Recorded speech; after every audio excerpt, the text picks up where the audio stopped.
tximeleta belarriak. Magi belarria handi.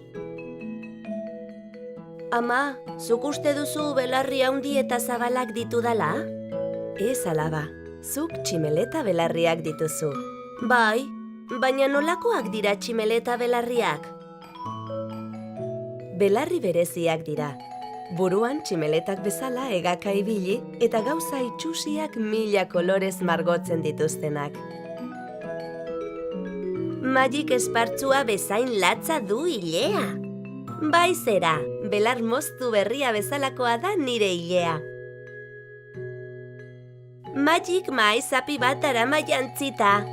Bai zera, soineko koadro duna daramat, xakean jokatzeko. Magik zulatua du galtzerdia. Bai zera, behatz kuskusero bat daukat, hori besterik eza.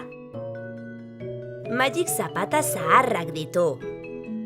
Bai zera, kontua da nire zapatak oso ibiltariak direla. Magik ez du ez bizkar zorrorik ez eskolako maletarik. Jakina, gabe hobeki egiten dut korrika. Magik liburu erabiliak irakurtzen ditu beti. Jakina, horrela milaka eskuk laztandu dituzte. Magiri horroka ari zaizkio tripak. Bai zera, kontua da, orkestra bat dudala sabelean. Magi neska hanka meheluseska da. Bai zera ere, hanka puntetan ilargia ere besarkatzen dut. Magik belarri handi zabalak ditu.